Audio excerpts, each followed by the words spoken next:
नमस्कार दोस्तों, मैं हूं जितेंद्र शुक्ला। आप देख रहे हैं डिजिटल एडवाइस और इस सेशन में हम लोग बात करेंगे ट्रिपल सी के सभी क्वेश्चंस की जो आप लोगों द्वारा बार बार कमेंट में पूछे जाते हैं कि कितना पासिंग मार्क्स होता है, कितने नंबर आने पर कौन सा ग्रेड सर्टिफिकेट में लिख के आएगा, निगेटिव मार्किंग होती है कि नहीं होती है।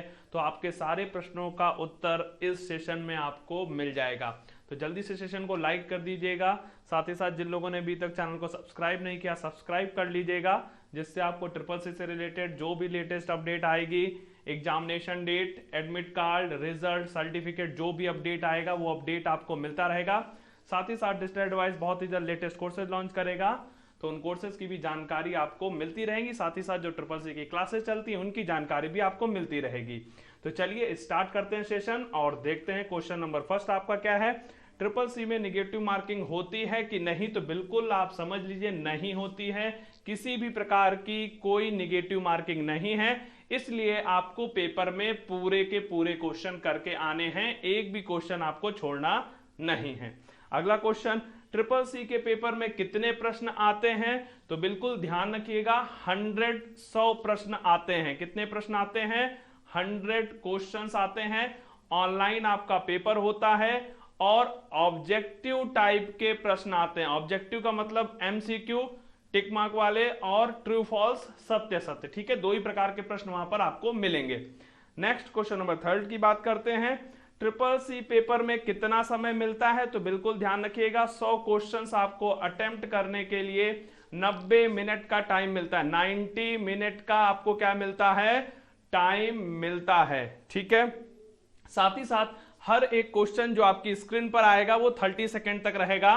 30 सेकंड तक आप अगले क्वेश्चन पर नहीं जा सकते, ना ही पिछले क्वेश्चन पर। जैसे ही 30 सेकंड कंप्लीट होगा आप नेक्स्ट क्वेश्चन पर जा सकते हैं। फिर 30 सेकंड्स कंप्लीट होगा, फिर आप नेक्स्ट क्वेश्चन पर जा सकते हैं। हर एक क्वेश्चन के लिए 30 seconds. Next question number 4, triple C paper में कितने एमसीक्यू और ट्रू फॉल्स कितने आते हैं, मतलब संख्या क्या रहती है? तो इनकी संख्या फिक्स नहीं है। हो सकता है 80 एमसीक्यू आ जाएं और 20 ट्रू एंड फॉल्स आ जाएं, या 70 एमसीक्यू आ जाएं, 30 ट्रू एंड फॉल्स आ जाएं।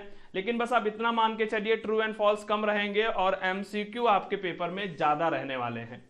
नेक्स्ट क्वेश्चन नंबर की बात करते हैं कि ट्रिपल सी पेपर पास करने के लिए कम से कम कितने अंकों की आवश्यकता होती है? तो ध्यान रखिएगा, आपको कम से कम 50 अंक चाहिए ही चाहिए। यदि 49 भी हुए तो आपके रिजल्ट में F लिख के आ जाएगा। F का मतलब होता है फेल। ठीक है, तो कम से कम 50 चाहिए पास होने के लिए। अब बात कर लेते हैं इनका ग्रेडिंग सिस्टम क्या है। ठीक है, कैसे कैसे ग्रेड आते हैं तो आपको जल्दी से मैं समझा देता हूं। यदि 50% से नीचे रहे तो आप माने जाएंगे फेल। ठीक है, 49, 48, 47 तो आप फेल। यदि आपके 50 रहते हैं और 54 तक, ठीक है, 50 से 54 मतलब 50 to 54 रहते हैं तो आपका डी ग्रेड लिख के आएगा। 55 से 64 के बीच में रहते हैं तो आपका सी लिख के आएगा। मतलब यदि किसी का 55 है, 56 है, 57 है, 58 है, 59 है, 60 है, 61 है, 62 है, 63 है, 64, इनमें से कोई भी नंबर आएगा तो आपके रिजल्ट और सर्टिफिकेट में क्या लिख के आएगा? सी ग्रेड लिख के आएगा। और 65 से 74 के बीच में है तो आपके रिजल्ट और सर्टिफिकेट पर बी ग्रेड लिख के आएगा। और यदि आपके 75 से 84 के बीच में है तो ए ग्रेड आएगा। और यदि 85 से एबव, ठीक है, 85 या 85 से एबव होते हैं, 86, 87, तो आपके रिजल्ट और सर्टिफिकेट पर क्या लिख के आएगा? एस ग्रेड लिखकर आएगा। और सबसे अच्छा ग्रेड जो है वो एस ग्रेड ही है ट्रिपल सी के लिए। तो मेहनत करिए तो आ सकता है। ठीक है, लेकिन यह बात हमेशा आपको भी पता है, टॉपर्स कम ही होते हैं। वो चाहे 10th का रिजल्ट हो, 12th का रिजल्ट हो या किसी कंपटीशन का रिजल्ट हो, टॉपर्स कम ही होते हैं। तो ये टॉपर बनना है, एस ग्रेड लाना है तो फिर ज्यादा पढ़ाई करनी पड़ेगी। ठीक है, बुक्स पढ़ना पड़ेगा। साथ ही साथ आप हमारे ऑनलाइन टेस्ट और ऑनलाइन क्लासेस भी कर सकते हैं। ठीक है, तो ये थे अभी तक के आप लोगों के कमेंट में क्वेश्चंस। और भी क्वेश्चन आपके दिमाग में आ रहे हो तो आप कमेंट करिएगा, आपको वहां पर जो आंसर है आपके कमेंट का दिया जाएगा। तो मिलते हैं नेक्स्ट सेशन में कुछ नए क्वेश्चंस के साथ। Good bye.